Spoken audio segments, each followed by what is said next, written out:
watch the artillery, you'll notice that behind each gun is a two-wheeled vehicle that contains the ammunition chest that serves each gun. You never pile your artillery ammunition around your cannon, because your cannon is going to attract enemy fire. Your ammunition is lying around the gun. Not only will perhaps your gun crew of 8 to 10 men be wiped out, but the gun crew to your right or left could also be taken out. So ammunition is run up from the limbers to the rear, approximately 50 yards behind the gun, a piece at a time. As the ammunition is run to the front of the gun number one, the long wooden pole called a rammer, takes one end of the rammer that has a sponge. Takes the sponge into a bucket hanging from the front of the gun and swats the barrel out before the ammunition is loaded. It cools the barrel and also extinguishes any flames or embers from a previous shot prior to loading a new round of ammunition. Civil artillery crews generally use gunpowder bags with as much as 2.5 pounds of gunpowder in a canvas bag. Later, a 10 to 12 pound projectile would be run up to the front of the gun.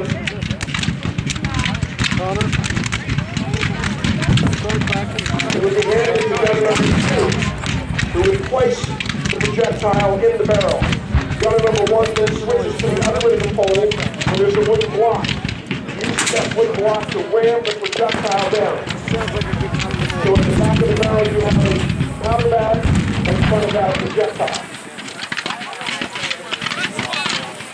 At the rear of the gun, there is a hole, a pin, to prevent oxygen from entering the tube and extinguishing any flames that might already be in the barrel. Another artilleryman will put his thumb over the hole to keep oxygen out. Once the ammunition is loaded, another individual takes a long needle-like device and inserts it into the hole in the vent. That punctures the ammunition bag in the barrel. The last step of firing the cannon involves a small glass of copper tin filled with fulminate that is placed into the vent. Attached to the top of the glass tube is a wire.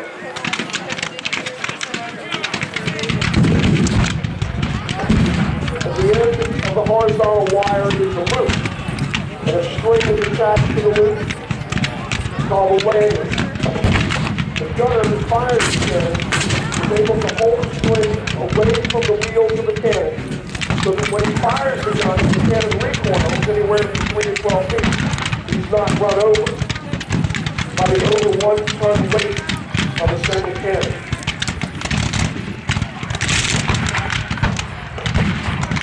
Now in combat like this, when infantry approaches artillery, one of the first things infantry would do is begin to shoot the horses down. Prevent the enemy from being able to pull their guns off. If it looks like your guns are going to be captured, you can take your vent pick, jam it down into your vent and break it off. That makes the gun inoperable.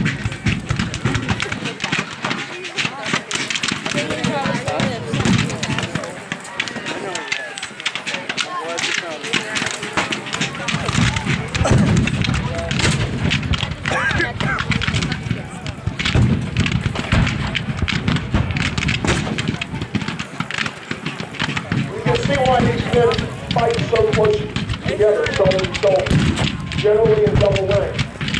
We're quite often asked, why do they fight that way? A lot of it's got to do with command and control. In this type of environment, with all the smoke and noise, it's very difficult for the men to hear the opposition's command. And so they need to be in compact lines so that they can hear the opposition.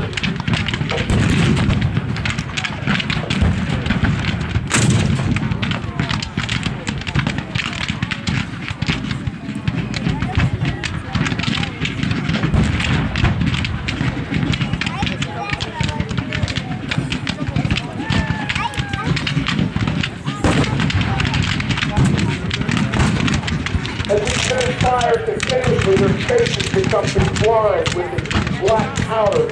Their guns become very hot to the touch.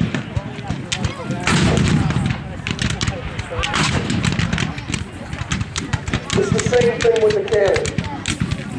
One of the reasons they still use bronze smoothbore cannons, even though they're not as accurate, they're heavier, don't fly as far, because bronze holds up better than wrought iron and cast iron. It's more durable. Some of these cannons would become so hot from the heat fine that they would actually explode and kill the gun crew.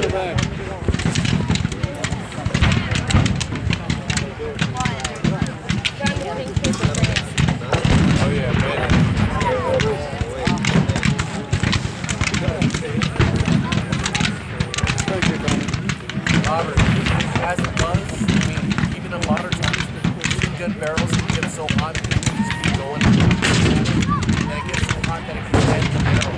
This fight in Sunken Road was continued for nearly 3 hours. The late morning of September 17, 1862.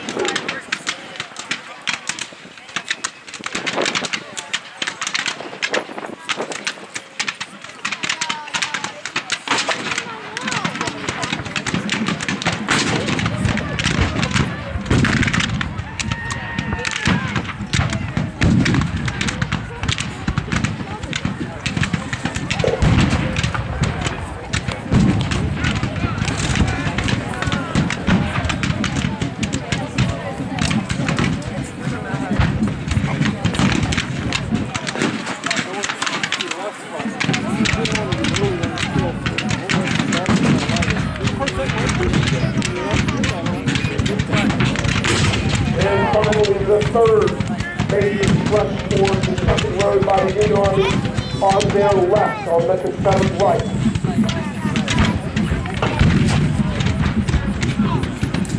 One of the ways that you can counter a flanking movement as a defending infantry force is to infuse your line. At the end of your line, you begin to bend it back in order to face the enemy around the end of your line.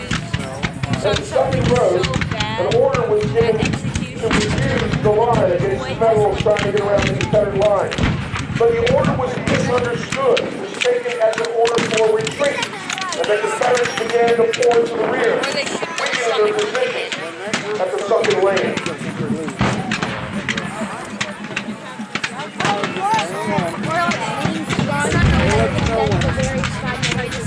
Everybody got something to do. Well, I know. Take 2 cannons, aim each one at each leg, fire 17.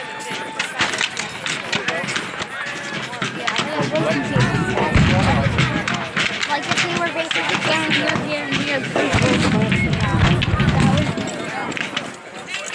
Isn't that the point to make a guy suffer? No, I mean, I don't know Oh, cannons. Yeah, that would probably be what I meant was making spread his legs out so the cannons would be aimed at It would appear for the time being that the Confederates had held their position. But in the Battle of Antietam, the Southern Army was basically outnumbered almost 2-1. The Union was able to continually pour reinforcements into different sectors of the battlefield.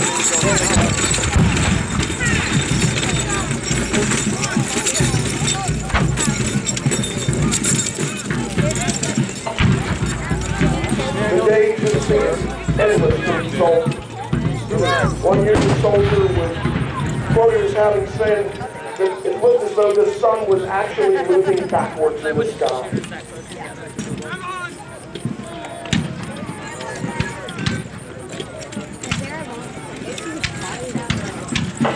Nobody's shooting.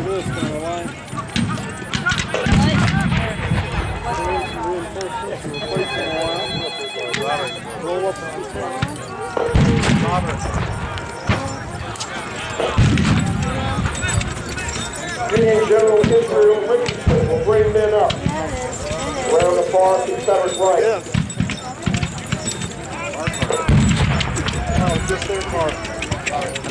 Richardson would become one of the 6 generals killed in the Battle of Antietam.